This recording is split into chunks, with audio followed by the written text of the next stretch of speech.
Hello everyone, I'm Hal Pollard, IANA's Director of Education and Committees.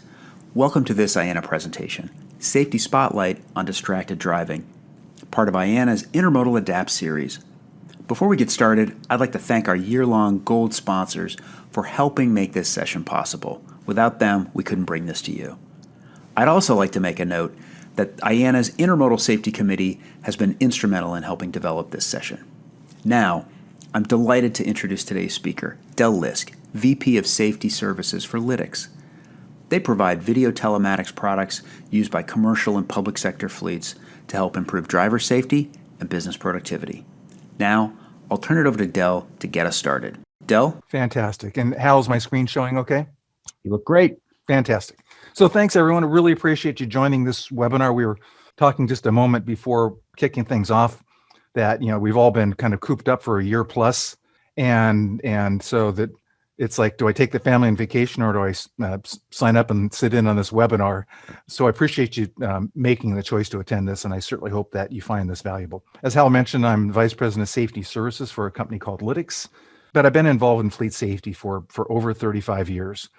So for a little over half that time, I used to run a company called Smith System. Probably several of you are familiar with it, the driver training company. We sold that company in 2003, and I joined what was then called DriveCam, which was really the first to put video technology in the cab of vehicles. We've since changed our name to Lytx. So I've been with Lytx for about 18 years. So here's what I intend to cover today.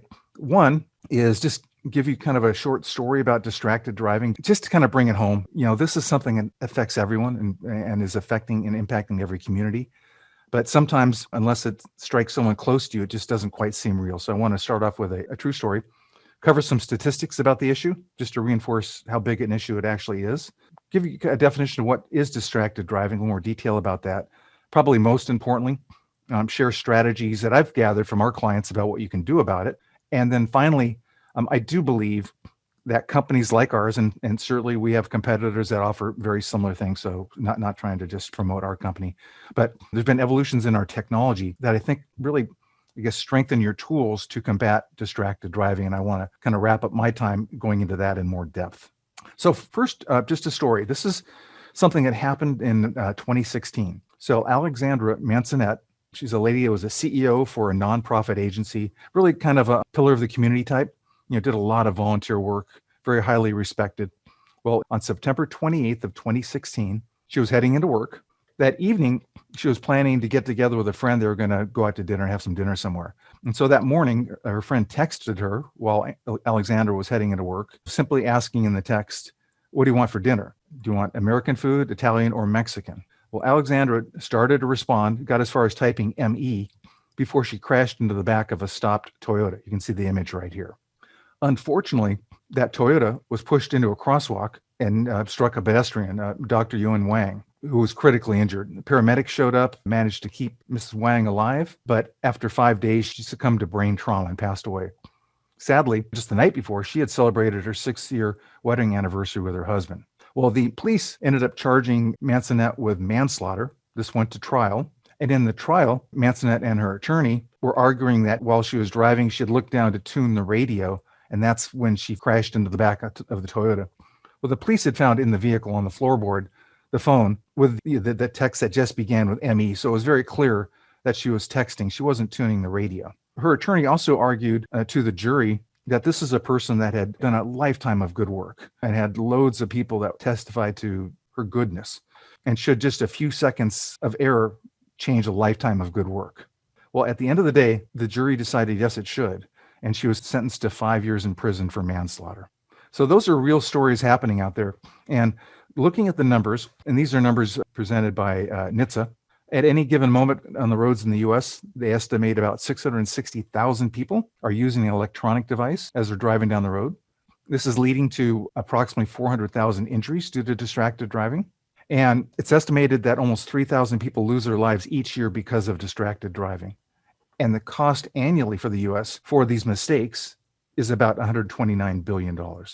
Bring it in closer to our world, the world of business, vehicle crashes. And I'm sure for everyone that has joined this webinar, I'm preaching to the choir. You understand both the tragedy and the cost of vehicle crashes. That's why you're attending this webinar. But here's some numbers. And these are 2018 numbers from NETS. So in 2018, $72 billion was paid out by businesses for vehicle crashes. And this is what I think is kind of an interesting thing. It's almost about 50-50 in terms of on-the-job crashes and off-the-job crashes. The numbers are pretty close.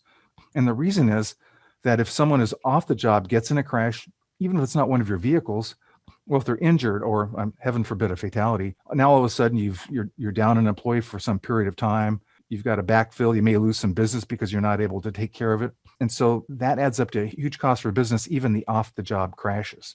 If you look at the box on the lower left, when it's splitting up the various factors in the costs of those collisions, number one, very top, is distracted driving. So NETS estimates that about almost $19 billion is paid out by employers for distracted driving related crashes.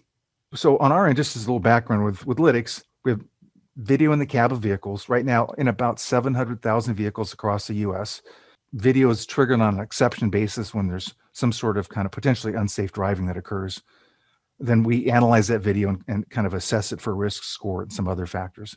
But a little while back, I took a look at 500 vehicle crashes in our database, looked at the video of it. And specifically, I was looking at 500 crashes that I'll refer to as high severity crashes. And I was trying to determine what were the high severity crashes, what were the biggest contributors to those high severity crashes, the ones that we're all dreading and crossing our fingers don't happen to us. So the top one was drowsy or falling asleep. The second was speed related, but number 3 was distracted driving. And this is with companies, remember, and this is with companies that have policies, that have our technology in the vehicle. So you can only imagine what it's like for those that are not that dedicated to attacking the problem. So distracted driving in the business world is a huge problem. Here's just an example. So this is a driver. I'll start the video in just a moment. They're simply in their right hand, they're actually holding a cell phone. We've blurred their face, for privacy purposes. If it wasn't blurred, you'd actually already see the driver's eyes are kind of tilted down, but you'll see their head move and you'll see them bring the right hand up as they're looking at their cell phone. Meanwhile, the vehicle ahead is at the same time is going to be unfortunately slowing and braking.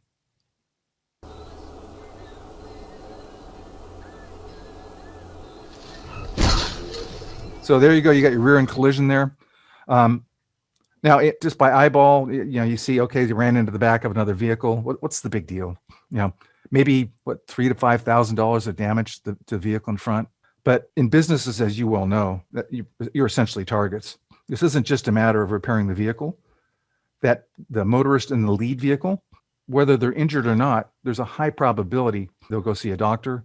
There'll be medical claims. An attorney may end up representing them. And something that you may have expected to pay a few $1,000s out could easily be a 6 or 7 figure settlement very easily. Virginia Tech Transportation Institute, which is, I think, one of the most prominent research institutes in regard to driving and vehicle crashes, one of the things they looked at is exactly how much time with the eyes off the road, at what point does it become a risk? And so that's what this chart is. It's really taking a look at the odds ratio of having what I'll call a safety critical event. And a safety critical event is going to be something like a sudden braking or a sudden swerve, those sorts of things.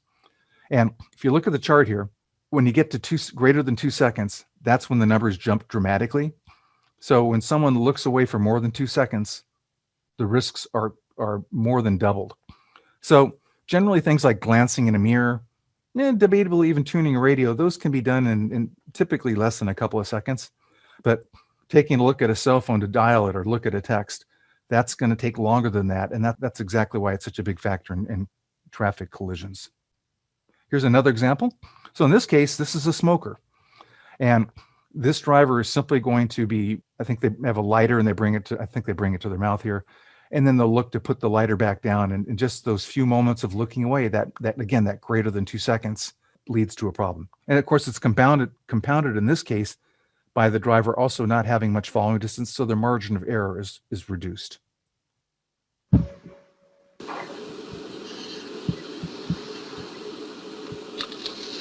So here's another rear end collision. The driver was simply, looked down for a moment to put their lighter away. Vehicle had stopped up ahead, and here you go. You've got a rear end crash. So those are 2 examples of distracted driving. And when experts think of the topic of distracted driving, they really put it into 3 different buckets. There's visual distractions. which we just saw. Things like looking at a phone, reading, looking in the rearview mirror to comb your hair or apply makeup, that sort of thing, looking at a laptop. There's physical distractions, and that would be texting or dialing a phone, perhaps eating something while you're driving, tuning the radio, reaching for objects. And then there's the mental distraction, and that can occur if someone's on a phone call as they're driving.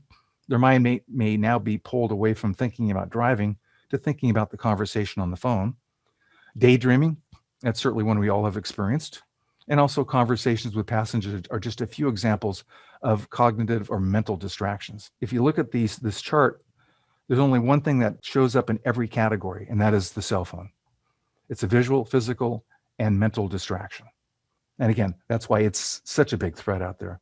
The National Safety Council recently did a survey of drivers to kind of better understand why drivers drive distracted. So here's some numbers. Roughly about 2 out of 3 said that if they left their home, if within 15 minutes after leaving home, if they realized they forgot their phone, they'd go ahead and double back and go get the phone. That's how important it was to them. About 60% say that family issues would cause them to answer or make a cell phone call while driving. Almost half say that work demands lead them to glance, read, or send emails while driving. Sadly, about 1/3 of these folks actually think they can use their cell phone safely while driving. And then maybe this is the worst stat of all. About 59% of the people that took this survey, 59% said that they would need to be involved in a fatal collision before they would make a decision to put down a technology while driving, which is a pretty stunning statistic. But it tells you ultimately how much this is embedded in our way of life. So what can you do? Well, I do have the privilege of working with a lot of fleets, a lot of great fleets that I really do think are kind of on the leading edge, or at least tend to be more aggressive about addressing these issues. And what I find is they generally kind of take it from kind of a three-pronged attack. I'll call it the 3 E's. So the first one is education. So they're constantly working with their workforce to educate them about the risks of distracted driving. What are the proper things to do? Why is it important? And so it might be through newsletters, safety meetings, teleconferences, paycheck stuffers, all sorts of different things. They're just continually reinforcing the dangers of distracted driving. Another is to make it an emotional appeal. At the end of the day, it becomes a decision for that person to not use the phone. So you need to appeal to their emotions. And part of that is helping them to understand not just how it can impact them, but how it can impact others. And then finally, and perhaps unfortunately, there also needs to be enforcement. So we have businesses to run. To protect those businesses, we have to have policies in place.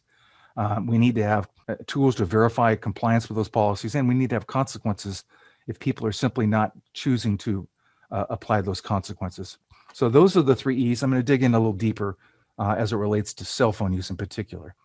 So education, there are just a wealth of resources out there that to help you provide new, interesting, compelling, and fresh information about the dangers of distracted driving. Certainly, you should make sure that everyone is well aware of your corporate policy on distracted driving.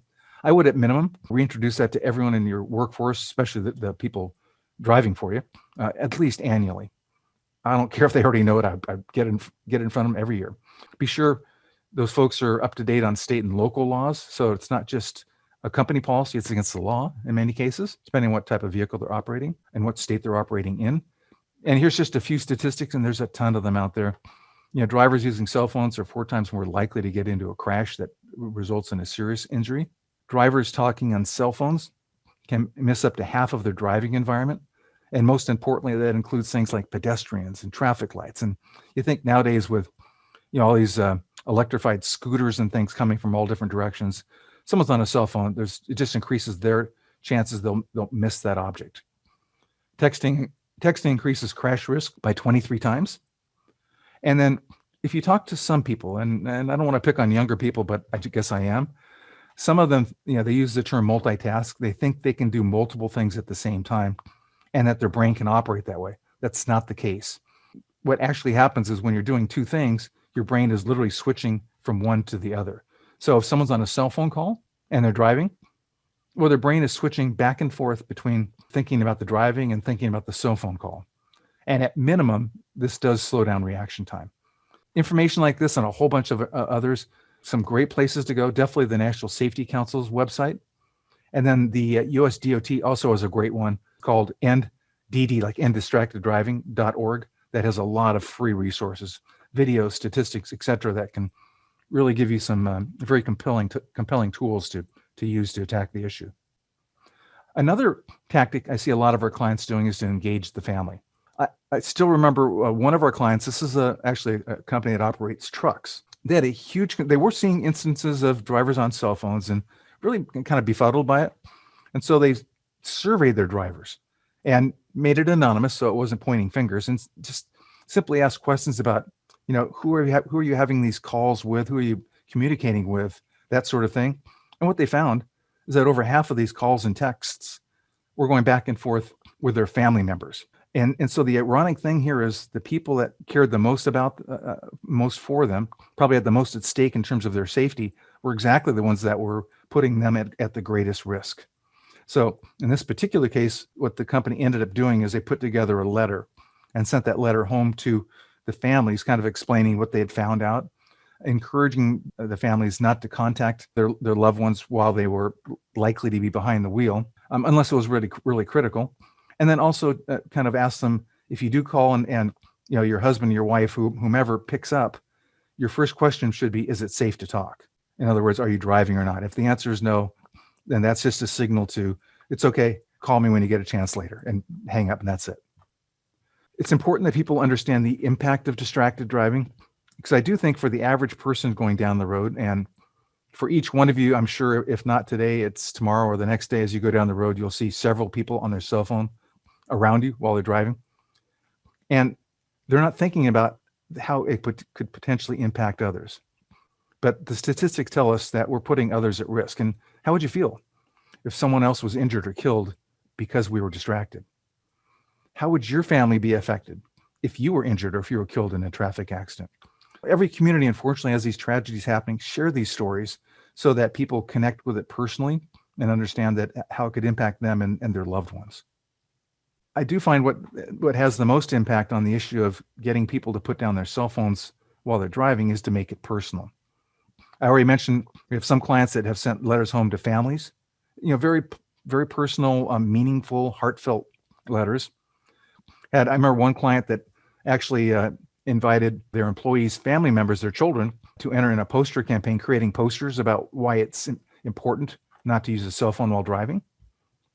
So that definitely, you can imagine if your child drew a poster about not using a cell phone while driving, that would be more likely to compel you not to do that versus your supervisor saying, put down your cell phone. And then another one, this is just kind of an interesting idea. If you look at the slide here on the kind of to the right, the orange bag. So this is an organization that had put on safety meetings on distracted driving and specifically about the cell phone use. And they offered up, for those that would like them, this orange bag at the end of the meeting. And the idea is that when you get in your vehicle, you just simply put your cell phone in the orange bag so it's less accessible. So several people came up to get the bags afterwards. And what this person did before handing out the bag, they had a Sharpie in their hand and just simply asked that person to name, give them a name of a loved one. It might be a son, a daughter, a husband, a wife, and they'd write that person's name on the orange bag, and then they handed them the orange bag. Again, making it personal. It's important. Enforcement, again, unfortunately, is another element of things here. And so it's critical that you have a written policy. In all honesty, I'm not convinced a written policy necessarily changes a lot about what people are going to do. But if something bad does happen out there, it will be very important to help protect you in court. If you don't have a written policy, you are extremely vulnerable if there is a distracted driving crash.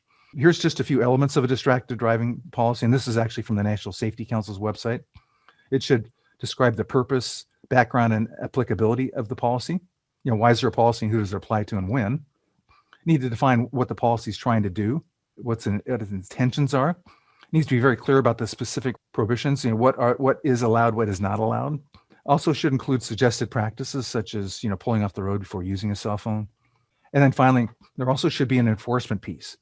If someone is violating the policy, there needs to be some expressed consequences that will follow because of that.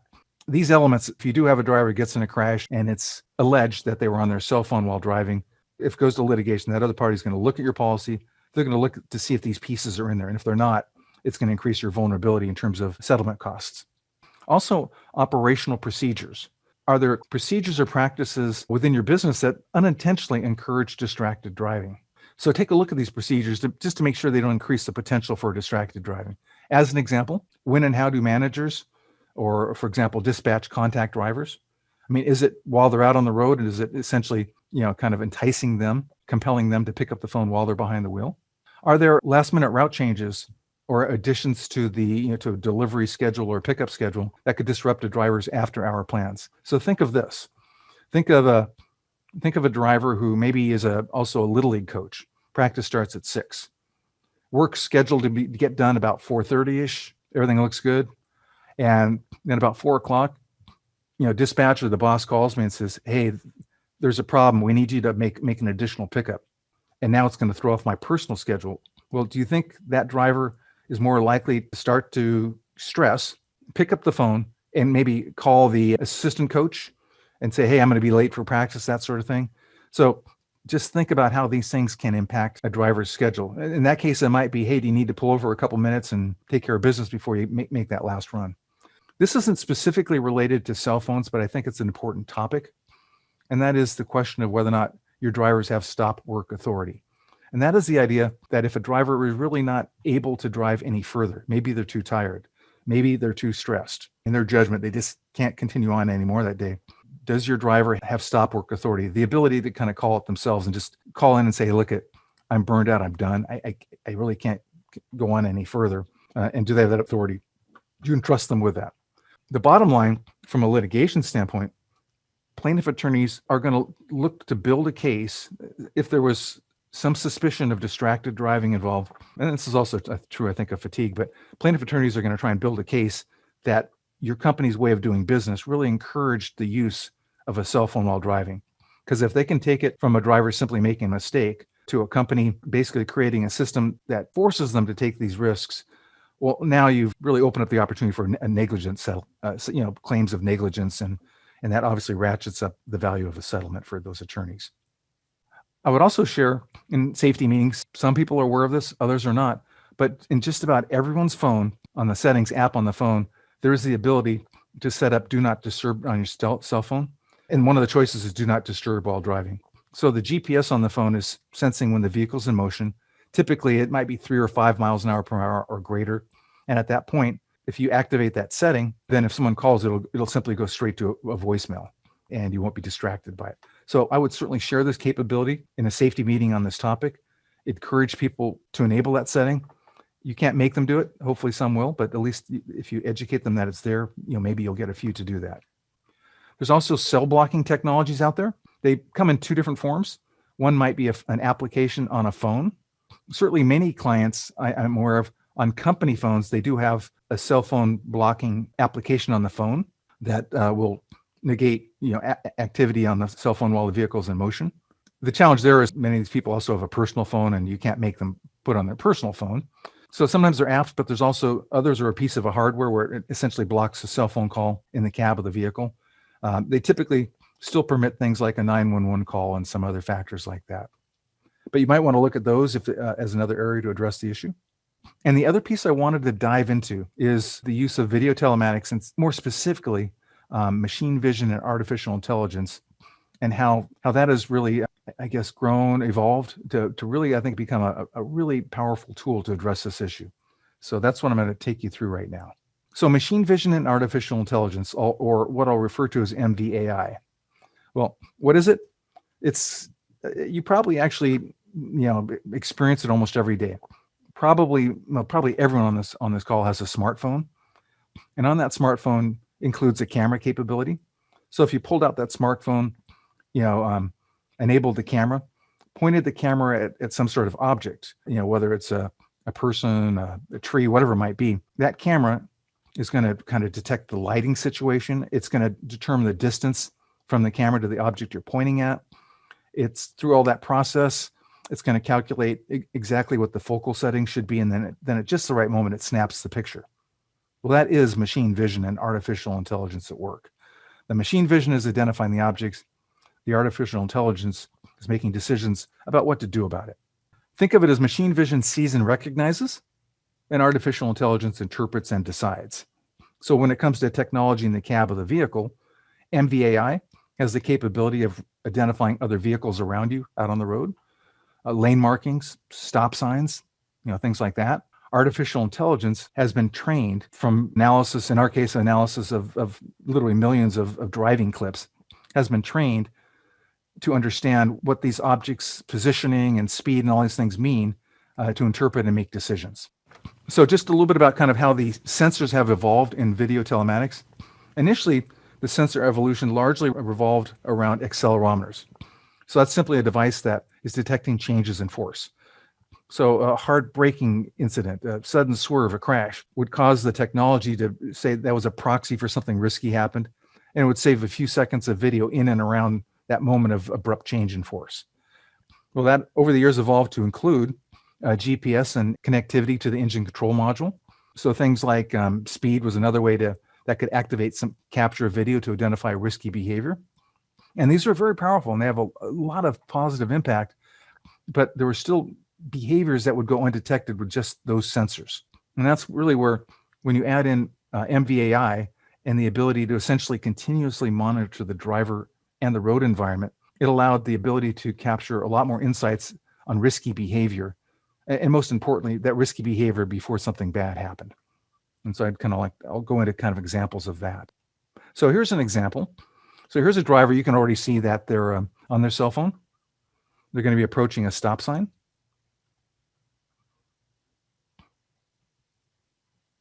Now, in the previous world that did not have MVAI, this driver did not make an abrupt stop.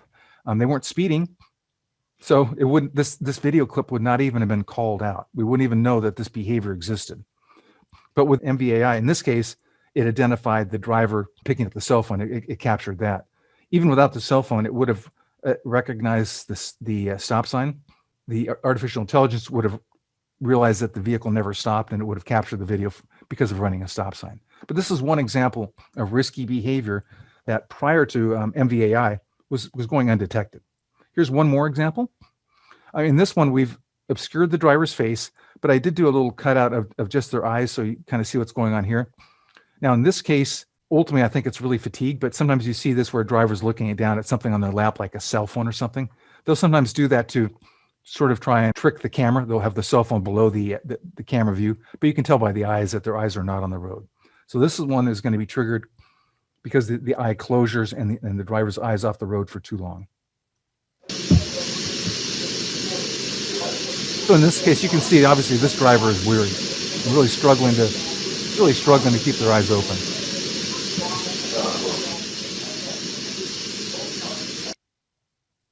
So again, there's two examples of MVAI. There was not an abrupt stop.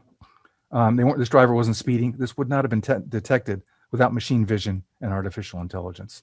A quick look under the hood and on how MVAI works. So this video, I'm not going to play all of it. It's sped up.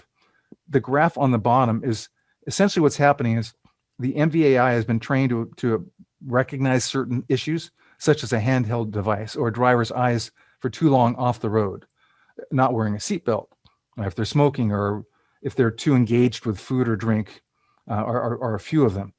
The chart down below is just measuring the probability of that behavior existing. So what happens under the hood is when that probability of that behavior actually happening hits 90% or above, that's where in our system, it triggers the capture of the video and some other actions too. The green is going to is a high probability at the very beginning, and that's driver unbelted. And what happens is you'll see the seatbelt is kind of loose and it kind of falls over the driver's shoulder a little bit. Later on, you see the blue lines go up. That's because he's going to start to unwrap a sandwich. And so the probability of that goes high and would confirm that that was happening. Later in the video, which I'm not going to go that far, you see the red bar go high. That's because the driver later is going to pick up a cell phone. So we'll just look at a little bit of this. So this is the analysis that's happening under the hood.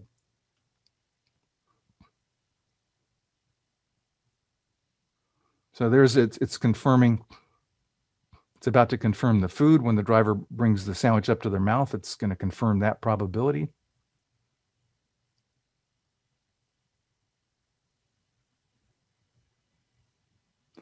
And so on and so on. So that's what's happening continually. With MVAI, there is the ability to continually monitor both in the cab or in front of the vehicle.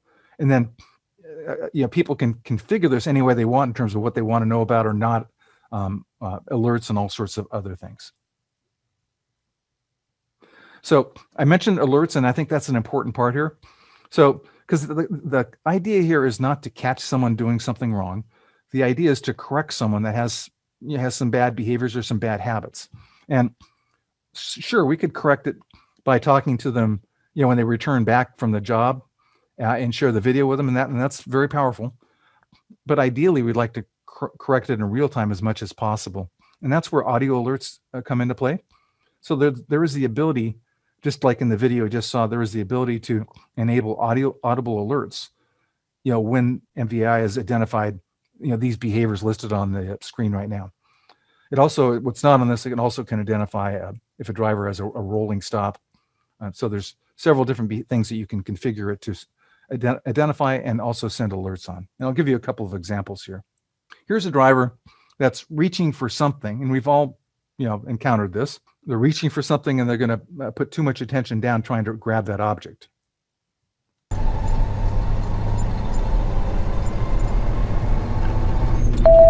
Distracted. So in this case, the driver gets the audible alert, they self-correct, and if we so choose, we don't need to see the video or anything, just the driver fixed it and we're not going to worry about it. It really depends on how you want to configure it.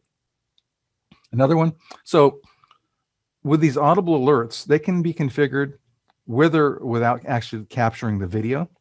It can still make that same analysis. The value of capturing the video probably is, if there's any denial by the driver part, we'll have the video to kind of say, look, got the video, this did occur. These audible alerts go off when the behavior is confirmed, and there's also red LED lights that light up, just to make sure the driver knows that it's been identified. If they don't correct their behavior, it's going to sound the alert, and then every 10 seconds it'll continue to sound the alert up until kind of a pre-configured maximum setting. So here's another example.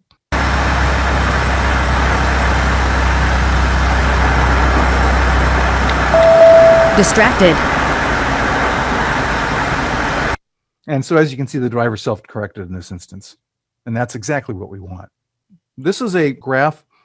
We did a study of, in this case, there's about 1,500 vehicles with the technology. Going to the far left, the blue bars, that's representing the percent of time that a handheld device was in use while driving. So to the far left, at kind of the beginning of when this technology was turned on, you can see it was roughly maybe about almost 13% of the driving time involved use of a handheld cell phone. That's a lot. The purple trend line is graphing the percent of vehicles contributing to the handheld device use. So initially it was about 14% of the vehicles, and you can see it drops down to less than 2% when you go all the way to the right there. So looking at this chart, what happened is on week 18 is that when this chart starts. And during this time, if an event was triggered and captured on video, managers were later meeting with drivers to sit down and share the video and kind of talk over, why were they using a cell phone, and reminding them they're not supposed to use it. And you can see that coaching had a lot of impact. It really dropped down a long ways. But then we get to week 27, and you can see the incidence is at about 4% at that point. At that point, they then turned on the audible alerts, and that's the next drop. You can see where it drops again by about 50%. The drivers were self-correcting at that point with the audible alert. And maybe most importantly, you look going to the right along the bottom, the subsequent weeks, you see that the incidence of cell phone use continued to stay down. It sustained itself with those audible alerts.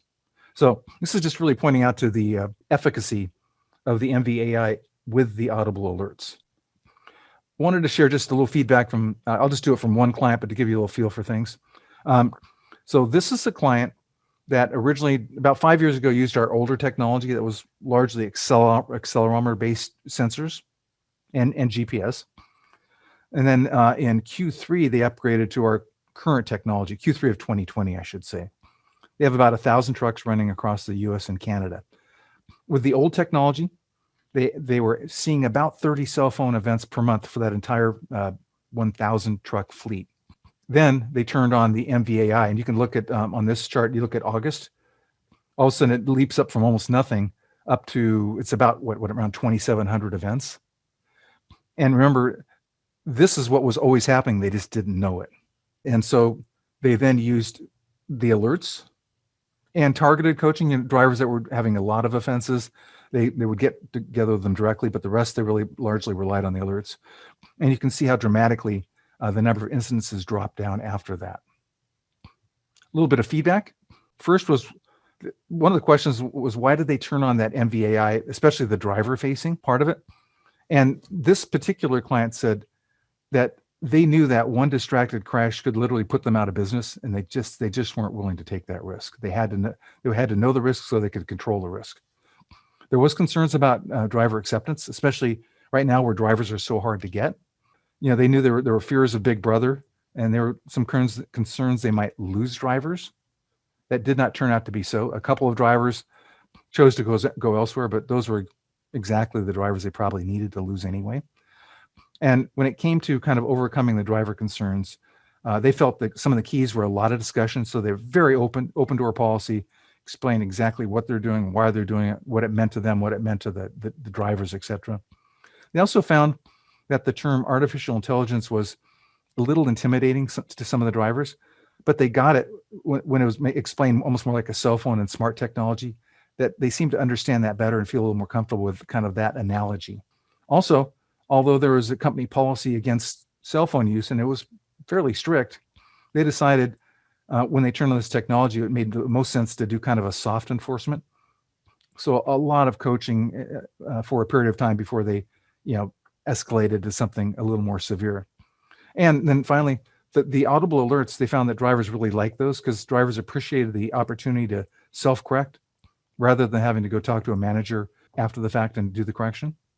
As far as managing the increased data, as I mentioned, they initially focused on just the trigger for the handheld cell phone events. They largely relied on the audible alerts to bring down the numbers, and then just some targeted coaching. So that was the way they managed to not be overwhelmed by the data. The three bubbles there are just some comments from drivers or from managers. The first one, a driver mentioned that he got a distracted alert and then realized he was picking up his phone. So this had become such an ingrained habit. He didn't even realize he was doing it while he was driving. So the audible alert was just a reminder, I got to break that habit. Another driver had heard from other drivers that were commenting about the distracted alert. So he went to his manager and he said, I'm not here. I haven't heard it. He was wondering if the device was defective or something. Well, the manager thanked him for doing a great job. So the issue was he wasn't using his cell phone. So he was doing exactly the right thing. So he wasn't getting the alerts. And then finally, there was one video that showed that a driver was fumbling with his satellite system as he was heading into a curve. And then the alert went off that identified because he was looking down. So the alert was sounded, driver looked up and realized that he was heading into a curve and managed to correct his path before heading off the roadway. So this is some feedback from drivers, and the point being, over a period of time with the company handling things the right way and good communications, drivers really became pretty supportive of this. Some closing thoughts. Distracted driving is occurring in every fleet. For most fleets, they just don't know it because they don't have the means to identify it. One distracted driving crash could be the next nuclear verdict. And unfortunately, left to their own means, too many drivers will not put the cell phone down. You can't fix what you don't know. So embrace technology, and specifically MVAI and its ability to detect distracted driving. As was mentioned, some keys to successful implementation of technologies like this to address distracted driving. First and foremost is really thorough communication with drivers. Keep it positive. This is something that's to help people. Be patient. Old habits are hard to break. Consider soft enforcement when you're starting out, turning on a new technology like this. And then also use those, kind of leverage those audible alerts, to kind of be your de facto coach, reduce your burden in that area. And also it sends a message to the drivers that you trust them to make the changes themselves. The last thing I'd like to do before we open up to Q&A is show you a video. Now, a couple of apologies here. One, this is normally a 10-minute video. I've edited it, shortened it just because that's too long for a webinar. And in the second part of this, the audio gets a little bit out of sync, so bear with that. The other is, perhaps some of you have seen this, and if you have, I apologize, but this is one of the most compelling videos that I've ever seen on cell phones and driving. This is, if you Google I think it's 8 seconds, the Minneapolis Department of Public Safety. I would encourage you to incorporate this into one of your safety meetings with your driving folks. They can't help be touched by this in a way that, you and I standing in front in a meeting reading company policy, we could never have the same impact. So I'll go ahead and play this. It's about 4 minutes long.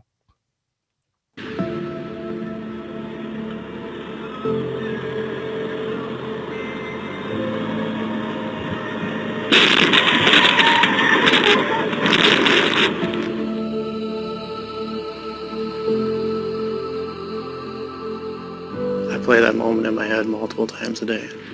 There wasn't anything I could do. I was out of control. From the time that I looked down at my phone to the time that I looked up, 8 seconds had passed. I never realized how far you travel in 8 seconds. We see it too often, and Tuesday was another example where someone's killed on our roads for no reason other than someone else's poor choice to make that phone more important than driving.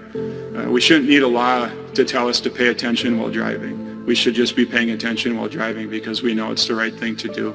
And had that happened on Tuesday afternoon, there's no doubt in my mind that Mr. Bursick would have been home. He was stopped at a stoplight, and I hit him when I was going 63 miles an hour, and hit so hard that my truck went on top of his car. I've heard the reports that the fire department took hours to get him extracted from the vehicle.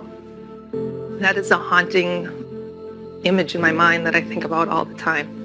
We'll never get to see our dad again. And it's all because of the 8 seconds that Sam decided to look at his phone.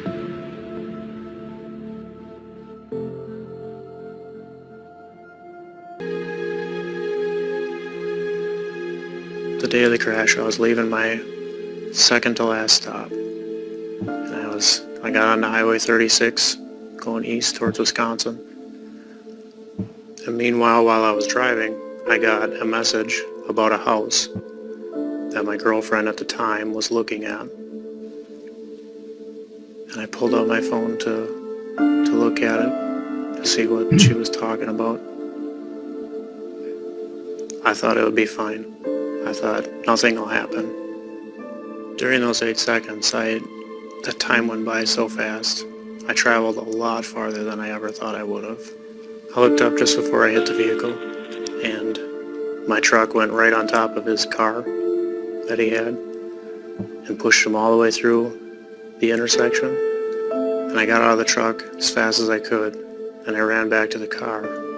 By then it sank in fully that it was too late. I think about him being a dad. I think about him being a professor. I think about his greenhouse that he had, which was his business. I think about his kids. You definitely don't want to be that person that takes somebody else's life. You don't want to go to jail over it. You don't want to hurt your own family and their family. At the time of the crash, I was a single dad raising a young son and a young daughter. Over the time I've been in jail, my children have missed out on me being there for Christmas, for Thanksgiving, for their Christmas concert. Just missed out on me being there every day as I was before. Every time I hop in my car, I see people driving distracted.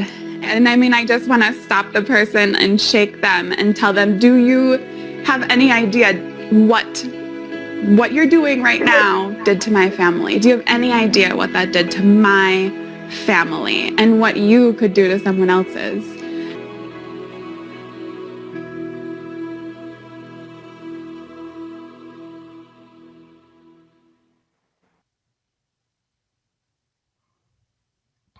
Okay, so kind of sorry to end it on kind of a downer, but I think things like that reach people, touch people in ways that you and I never can in our efforts to change their behavior. So would encourage you to look at resources and leverage resources like that. So Hal, if we can open it up to questions.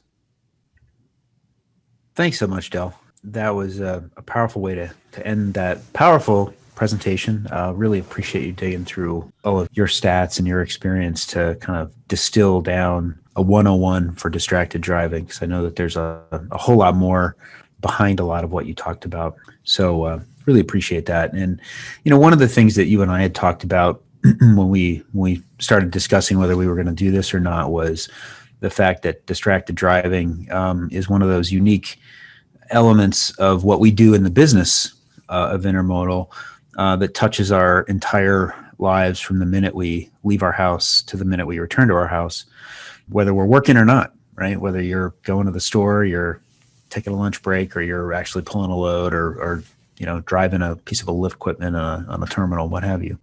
In terms of the driver assist technology, there's a lot of it. You touched a little bit on some of the stuff that you guys do. I know there's other folks that provide it, and there's some OEMs that are starting to add certain equipment. They certainly are on the passenger side, but I know that on that technology is becoming available on the OEM for power units and whatnot as well. But do you see that kind of safety equipment is going to move to a potential recruiting tool? I do think that. And we actually get quite a bit of feedback. It really isn't the technology and the tool, it's how the companies handle it that make it a positive or a negative. So, and I know there's certainly probably some on this webinar right now that are concerned about acceptance of technology like ours. It's all in how it's presented. I can't tell you how many times drivers have said how important this technology is, because on one end, if something happens and, we know that the guy driving the trucks, they're going to get hung with the blame, whether it's their fault or not. So having technologies like this really give a powerful tool to help defend them. So for many of those drivers out there, they get it. It's a tool to protect them. And also, I think the companies that have, the latest and greatest technology, it definitely sends a message about that company and their commitment to the topic of safety. That's a good point. That sort of transition to this next question, which is sort of similar. So you kind of have answered it. So when forward-facing cams were introduced, there was a lot of talk that the drivers weren't going to like them. It was intrusion and it was an invasion of privacy and whatnot. Now they seem to be sought after. I anecdotally, I've heard a lot of drivers or motor carriers saying, yeah, their drivers, if they've got an option of a power unit that's got forward-facing cams and not, they'll take the one with the cams because, frankly, it's a CYA feature. They feel like it keeps them safe. Do you see the same thing happening for driver-facing MVAI kind of over time? Yeah, so I do think over time, like anything, it's getting used to new technologies. So just as a comment, generally, I think we find our younger driver population is, I guess, less intimidated by that type of technology. I mean, heck, they're posting everything and anything and everything on video on YouTube, etc. Whereas some of the older drivers are a little less comfortable with it because they just haven't spend as much time in the video world. But on that inside view, so yeah, over time people become much more comfortable with it. The piece that sometimes kind of slips through the cracks here is that inside view can also be protective. So no question, the outside view is a very strong tool to defend you against false claims, and drivers absolutely get that. But the inside view can too, because what can happen is if there's a crash, the other party is going to claim, if it's a big dollar opportunity, the attorney's going to be claiming you fell asleep or you're on your cell phone. Well, without that inside view, it's much harder to defend against that. With the inside view, you've got the proof that the driver was doing everything right, everything they reasonably could be doing. And so you've got the strongest tool of all to protect both the driver and the company. It makes a lot of sense. As a sort of a recap, could you touch on some of the training resources that you recommend? I know that Minnesota State Police video is, I mean, I'm glad you said a couple of things at the end because it was, it chokes you up. So could you just touch on a couple of the tools that you would recommend folks to think about using? Yeah, I mean, so obviously there's technology, and I touched on that, and I'm not out to sell ours on this session here. Sure. But as a theme, because unfortunately, there's a significant population of drivers that are not going to put their cell phone down of their own choosing. You would wish certainly there's some, but there's still too many that aren't. So one end is the technology, whether it's cell blocking technologies like ours that kind of capture and alert drivers, et cetera. I would really encourage companies to at least take a good look at them. You may or may not choose to move forward, but get educated and keep up to date with what's out there. And then on the education side, what I found the best resources is, again, the National Safety Council. This is one of their kind of chief platforms, cell phones and the driving issue. So they have a huge amount of resources that are free. I mean, lots of like the video I showed here. There's several others like this that are individuals that lost their parents. Just very compelling stories. They also have a lot of statistics. They have an example of what they think is a rock solid cell phone policy that you might want to at least take a look at and compare it to yours and maybe consider some adjustments. So nsc.org is a really good one. And then the other one that I found to be really effective is it's actually called End Distracted Driving. And as I posted before, it's enddd.org. Just those two alone is an unbelievable number of videos and statistics and posters and all this other stuff that is largely free for you to access. That's a great place to go. That's super. I appreciate it, and we'll include some of these resources when we make a note to send out the video. But I would also encourage folks. It's a village, right? And there are a lot of great resources. So anybody that's watching, if you've got a resource, we'll give you an email at the end of this. Go ahead and send it in to us because we'll share that with our safety committee, and we'll create some ripples with this because it takes a lot of different approaches, I think, sometimes to help people change their behavior. And to that point, how you don't want it to be that 66% that said it's going to take a fatal crash before they put down their electronic device. We don't want that, right? Yeah, we don't need. Yeah, that's really the most suboptimal training tool is. Yes, yeah, that's for sure. Have an accident. A lot of great feedback from folks already, so thank you for that. And here's one. These kinds of tools are great. Do you have a sense of when those will be, the kinds of things like you're doing might be available for the general public? That's a really good question. I suspect that for the general public, the forward-facing camera, and there's of course there's really tricky both state and federal kind of privacy laws and all that, but I think at minimum, will probably be a pretty common option within the next 5 years. The forward-facing. Quite frankly, the inward-facing one, I don't see that coming anytime in my lifetime, probably. But I think the forward-facing, I would say 3 to 5 years. I think it'll be a common option, if not earlier. Anecdotally, a friend of mine just bought a new Subaru, and their coming standard in the Subarus is their forward-facing driver assist technology. Yeah, but is it actually capturing the video, Hal, or is it simply allowing them to see more around the vehicle? Yeah, it's the rudimentary. It's AI feeding into the system. Yep. It's not doing capture, but certainly it's the gateway.